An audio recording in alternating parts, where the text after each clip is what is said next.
Hello guys, thanks for tuning in.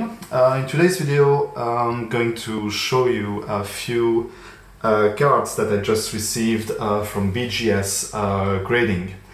So I want to cover a few things about that. I won't talk about the quality control and the recent issues that are related to Beckett, because I think I'm in no position to give any advice on whether you should send to BGS for grading or not. If you're not aware of that, Saint from FAB Hunters, very active member in Flesh and Blood Facebook groups, a huge collector, recently made a few videos and also live in the groups where he shows the kind of issues he's encountering with BGS grading. He's been sending cards over there for years now, and recently there is some disappointment regarding the quality control, the consistency of the grading, and so on. So I won't try to cover that in today's video. I just want to show the cards I received back. There was also a giveaway on my Instagram, so I will just provide the results of the giveaway at the end of the video. So before we get into it, if you really look into sending stuff to BGS, I think no matter what kind of collectible you're invested in, like be it sports, Pokemon, Flesh and Blood, Magic the Gathering, Yu-Gi-Oh, whatever, I think it's really worth to watch the FAB Hunters video, what Saint is doing in the channel Fireball content, and also sometimes it's not really regular, but sometimes you can catch him live on Facebook reviewing some stuff. And I think before you send anything, you should definitely be aware of what's going on right now in the community, with the grading services, and so on, before you make up your mind. You won't lose anything by just getting these pieces of information.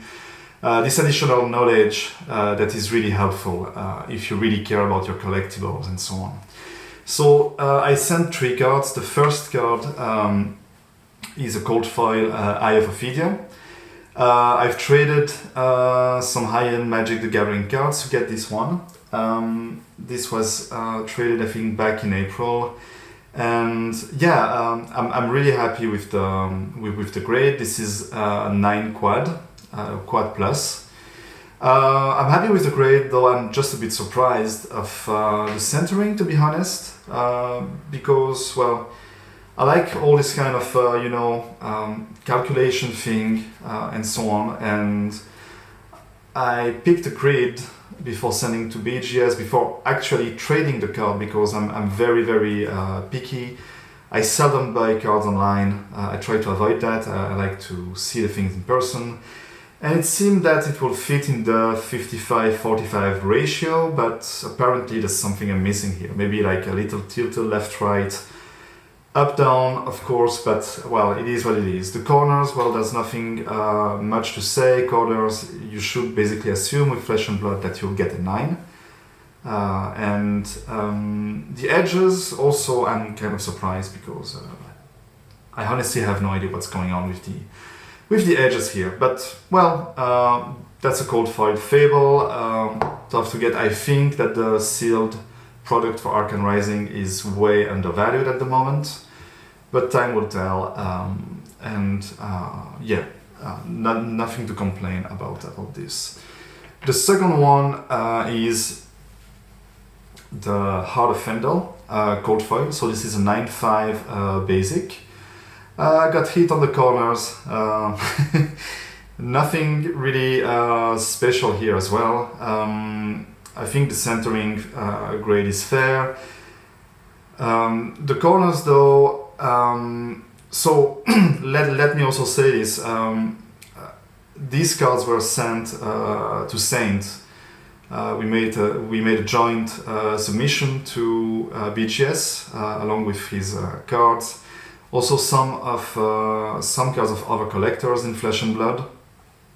And, well, he just sent this back to me like 1 week ago, and I didn't have the time to make the video yet. So I think there will be content on his channel about these cards as well.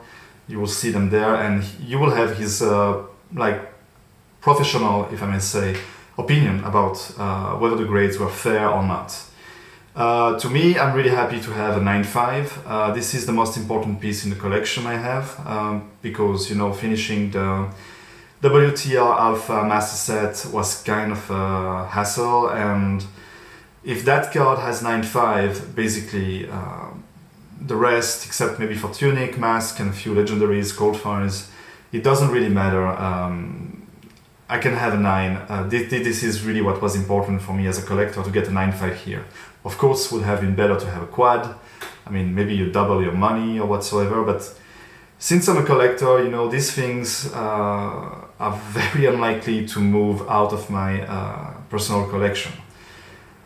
It's very unlikely I will break the set, sell the card, so it is what it is. For what it's worth, I will make a special video about how I got this heart, what I traded it for, what was the reason I traded the cards for a Heart of Fendel. I think it will be interesting to give maybe a different perspective, like trading assets for another asset, why it made sense and so on. So I will just make a whole video on that. Here, I think between the two, it's much easier to get a 9.5 with the heart than it is with the Eye of Ophidia. I've checked the population report. I don't know if it's accurate and everything is listed now, but it seems much harder to get a 9.5 Eye of Ophidia than 9.5 Heart of Fendel. So yeah, that being said, we can move now to the last piece, which is gold foil tectonic plating. So this is pretty special. In case you don't know, let me briefly say something about gold foils. So you cannot open that in a pack. The only way to get a gold foil is to finish in the top 8 of a coding event. I think Nationals last year. I don't know if Nationals this year you will get gold foils if you finish in the top 8. I haven't checked. And also being the first player in your country to achieve 1000 XP. And there's a third way to get a gold foil, which is the way I picked. You just buy it.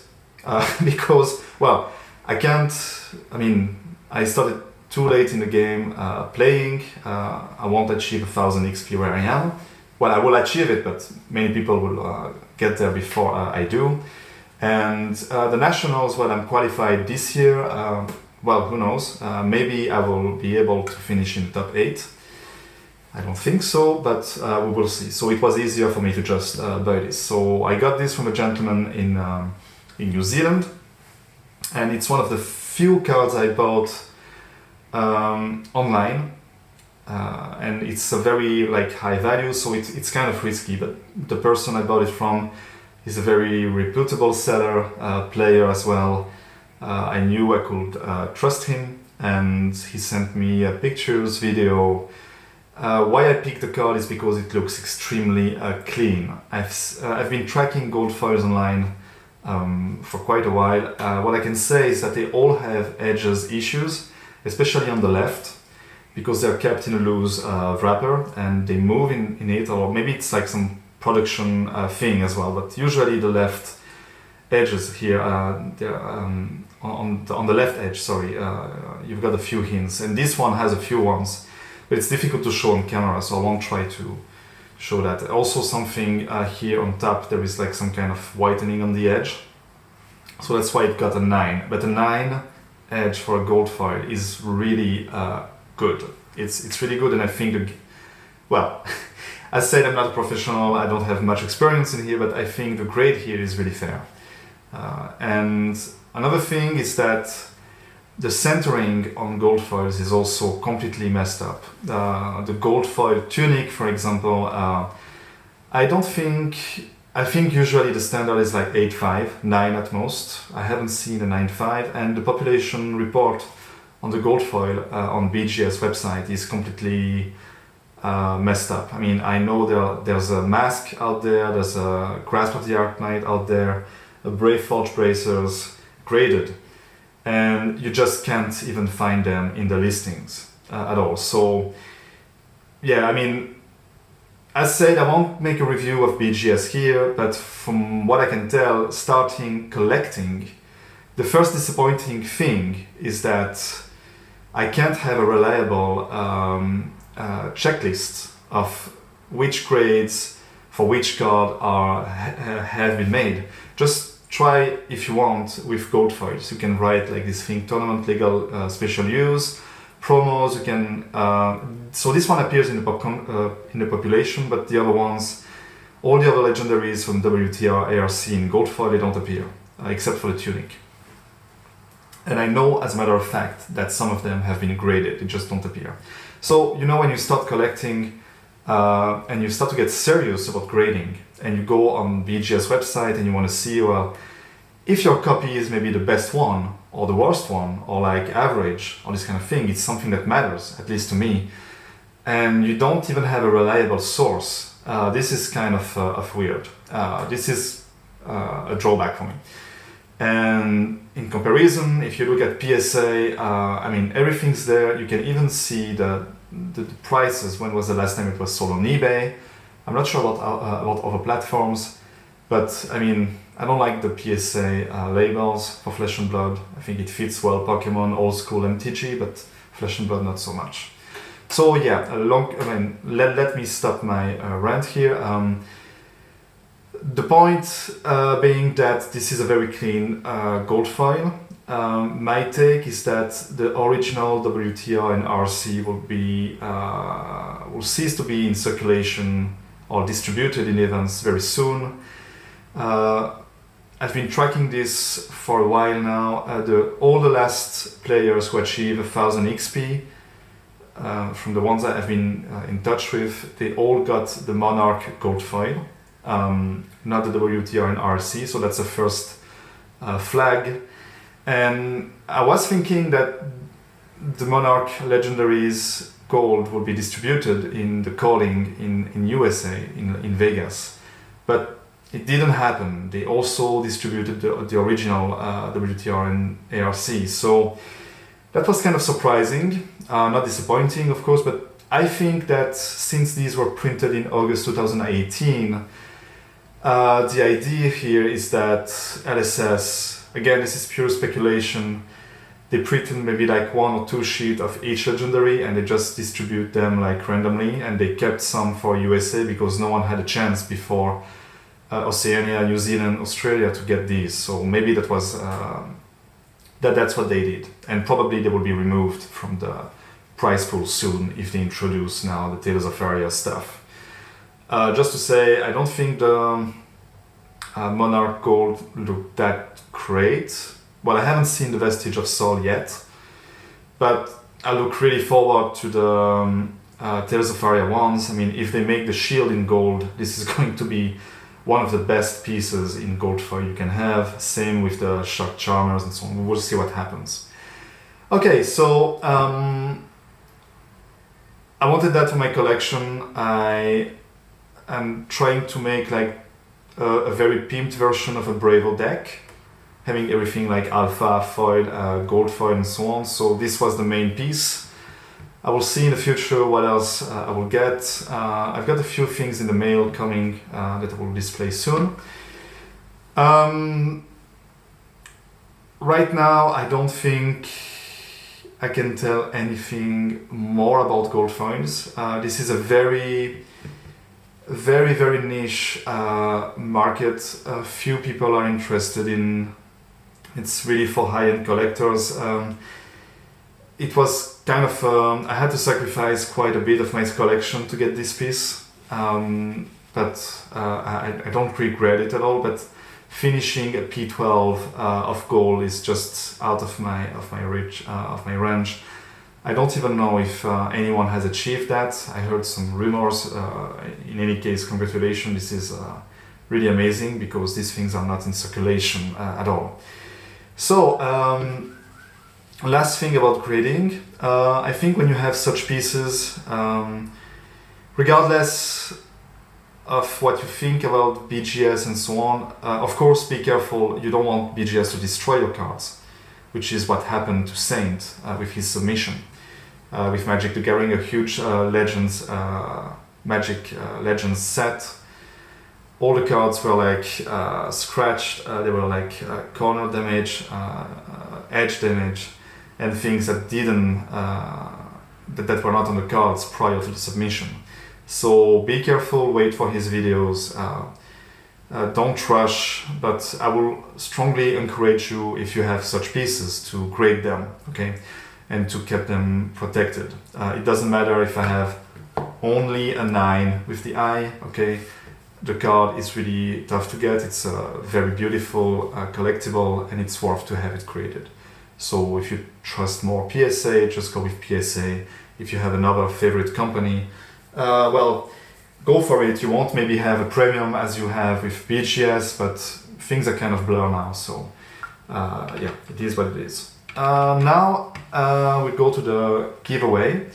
Let me just grab my phone for 1 second, so I hope you can see the screen. Before sending the deck plating, I made a post on Instagram saying, well, if you can guess roughly the good grade of the card, I mean exactly the good grade with all the subs in the order of centering, corners, edges and surface, well, you will win Bravo Alpha starter deck. I don't have it with me here to show it, but basically that's it. So many people commented giving their grades. Let me see the comments here. I've listed all the participants, so you have here like 9.5, 9, 9.5, 10, and so on, and I will just go through the whole thing now on the list here. So where's my list? Okay, so we have all the participants here with the grades they gave. So since the card got a 9.5, okay, all the people who gave grades that give an overall grade of 9 or below are, well, sorry guys, you didn't make the cut, okay? If you have an 8.5 here, the maximum grade you can have is a 9. It's like a half a point up. Okay, so here you have 8, 8, 8.5. This was also like 9, 9.5, 9, 9, it makes a 9. 7 makes a 7.5, at most maybe an 8 in some cases, but not 8.5 or 9 and let alone 9.5, it's impossible here. And we have then 2 participants that made a 9.5, and I'm just going to review that with you now. So let's just check here. So centering was 9.5, so this is wrong. Then corners we have a 9.5, this is okay. Edges we got a 9, so here 10 is wrong. And surface 9.5, which is correct. Okay, and then Silva JGG, 9.5 centering is okay. Corners 9 is wrong. Edges 9.5 is wrong. And surface 10 is wrong as well. So sorry Silva, didn't get it. I mean, the closest to the correct grade is Son Brown, who gave 2.95, so 2 correct grades out of the 4 in a 9.5. You had only 1 correct for the subs. So the winner, if you're watching, is Sam Brown. I will tag you on Instagram and contact you there. If Sam Brown doesn't respond, doesn't give me any feedback 1 week after I tagged, then it will go to the second participant, so Silva. I will contact you in case Sam Brown doesn't show up. And if Silva doesn't show up either, then well, I will have to go through the whole thing again and see who's the closest. So just want to thank everyone who participated for this and gave support to this small Instagram account where I try to show how the cold foils look like and so on for collectors. Thanks for joining this competition, this giveaway. It's been really awesome. There's a small community here on Instagram of very cool people that make very awesome things. You can check the accounts here, check the Instagram, it's in the description. And I guess that's it. I would just set this away now. The last thing I want to say is that I will try to be a bit more active on YouTube now. I have more things related to collectibles, flesh and blood coming in. As a last little advice, if you're collecting things, I strongly encourage you to grab one of these things while you can and while you find them for like 200 or below, if there is still such a thing. This Alt Art Channel Lake Frigid from Tales of Aria is one of the hardest cards to pull, and I've seen somewhere online, I think it's in a podcast from Salty Whale.